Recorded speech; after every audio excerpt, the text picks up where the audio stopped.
فرمایا کہ من الذین فرقوا دینہم وکانوا شیعا، اور ان میں سے جنہوں نے اپنے دین کو ٹکڑے ٹکڑے کر دیا اور وہ شیعہ تھے، یعنی گروہ گروہ تھے. شیعہ کہتے ہیں گروہ کو، یعنی دین آ گیا، دین آنے کے بعد پھر جدائی اختیار کر لی تو پھر ٹکڑے ٹکڑے ہو گئے. کل حزب بما لدیہم فرحون، اور ہر ایک گروہ کا حال کیا ہے کہ جو کچھ ان کے پاس ہے اسی پہ خوش ہے. تو ہر گمراہ فرقہ اپنی گمراہی پہ بڑا خوش ہو کہتا ہے کہ ہمارے پاس بڑے دلائل ہیں، اور اس پہ خوش ہو، کوئی بات سمجھنے کے لیے تیار بھی نہیں ہے.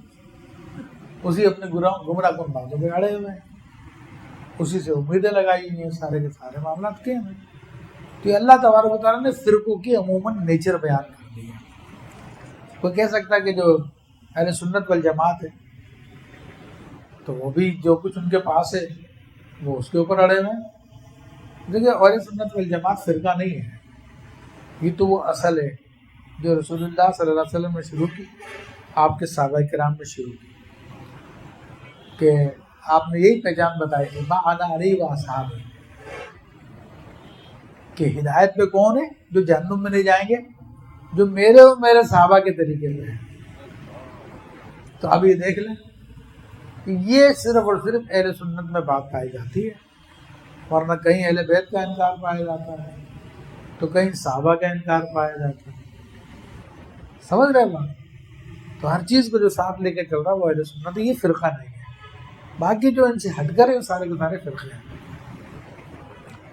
فرمایا کہ وَإِذَا مَسَّ النَّاسَ ضُرٌّ دَعَوْا رَبَّهُمْ مُنِيبِينَ إِلَيْهِ ثُمَّ إِذَا أَذَاقَهُم مِّنْهُ رَحْمَةً إِذَا فَرِيقٌ مِّنْهُم بِرَبِّهِمْ يُشْرِكُونَ.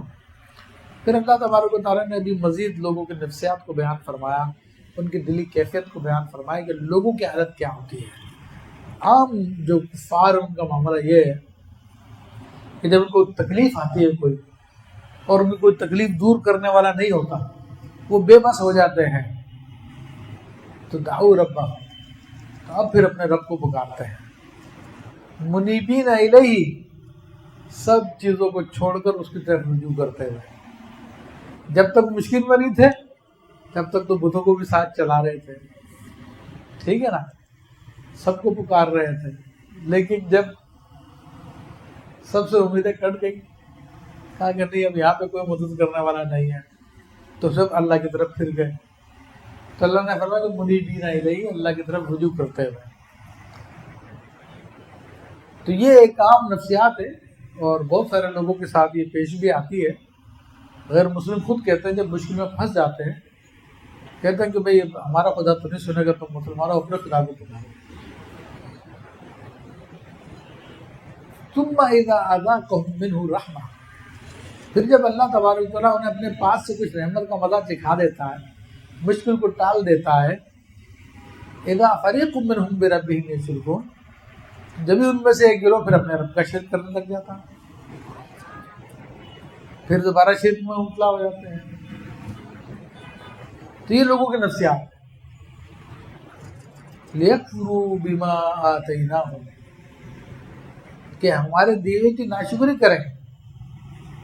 فتمتعوا، ٹھیک ہے تھوڑا بہت مزہ لے لو دنیا کی زندگی میں، تمتع مانے فائدہ اٹھانا، تو ٹھیک ہے دنیا کی زندگی تک فائدہ لے لو تم، مرنے کے بعد تو فائدہ ختم ہو جائیں گے. فسوف تعلمون، تو اب تمہیں قریب پتہ چل جائے گا کہ تم گمراہی پر تھے، تم شرک پہ تھے، تم کفر پہ تھے. ابھی یعنی کہنے کا مقصد یہ کہ ابھی سمجھ لو کہ دنیا کے تھوڑے بہت مزے کو چھوڑ دو، کیونکہ دنیا میں مومن قید میں ہوتا ہے. اب دنیا سجن للمومن و جنت للکافر، دنیا مومن کے لیے تو قید خانہ، لیکن کافر کے لیے جنت ہوتی ہے. لیکن ہمارا کیا حال ہے، دنیا کو ہی جنت بنانے کے اوپر تلے ہیں. کافروں کی طرح اپنی زندگی کو گزارنا چاہتے ہیں، کوئی روک نہیں، کوئی ٹوک نہیں، جو دل چاہے کرے، کوئی منع کرنے والا نہ ہو. تو پھر دنیا کے مزے تو مل جائیں گے لیکن آخرت کے مزوں سے محروم ہو جاؤ گے. تو مومنوں کو پہلے سمجھا دیا گیا ہے مومن تم اس وقت قید میں ہو، تم آزادی میں نہیں ہو، اور قید کے اندر ہر چیز محدود ہوتی ہے، ہر چیز بندہ حاصل نہیں کر سکتا۔ تو اس لیے مومن جب اپنے آپ کو دنیا کی حقیقت کو سمجھ جائے کہ میں قید میں ہوں تو پھر وہ ہر چیز کی خواہش نہیں کرتا اور اپنے آپ کو روکتا ہے۔ فرمایا کہ ابھی نہیں سمجھو گے تو پھر عنقریب تمہیں پتہ چل جائے گا۔ ہم انزلنا علیہم سلطانا فیتکلموا بما کانوا بہ یشرکون، یا ہم نے ان پر کوئی سند اتاری ہے کہ وہ انہیں ہمارے شریک بتا رہی ہے۔ یعنی اللہ تبارک و تعالیٰ مزید غور کرنے کی بات کر رہا ہے، مزید فرما رہا ہے یہ مشرک ہو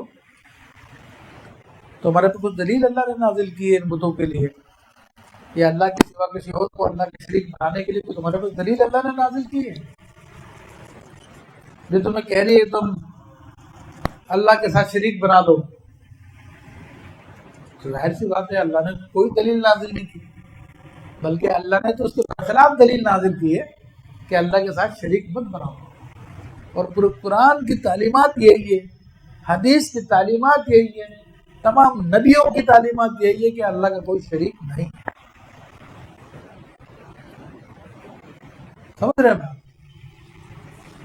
تو یہ تو ان پہ طنز کرنے کے لیے اللہ فرما رہا ہے کہ تم پر کیا اللہ نے کوئی دلیل اتاری ہے شرک کرنے کی جو تم شرک کر رہے ہو؟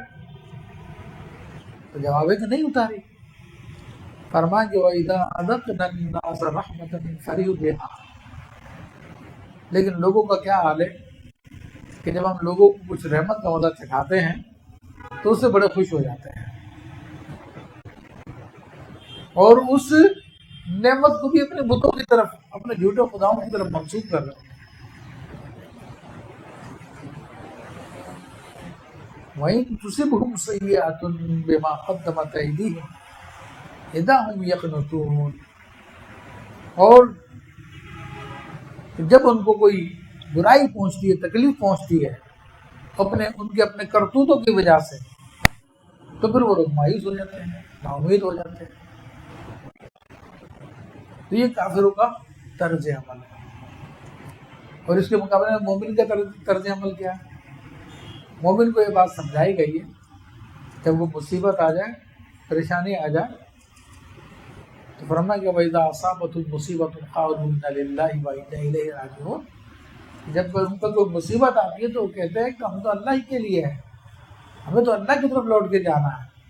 ان کو صبر کا حکم دیا گیا ہے، اور جب نعمت آتی ہے تو خوشی میں آپے سے باہر نہیں ہو جاتے بلکہ اللہ کا شکر ادا کرتے ہیں۔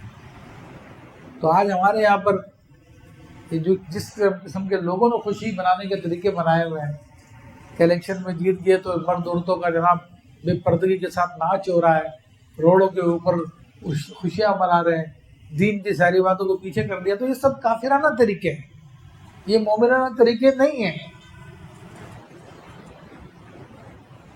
مومنوں کا طریقہ تو یہ کہ اللہ کا شکر ادا کریں آداب کے ساتھ۔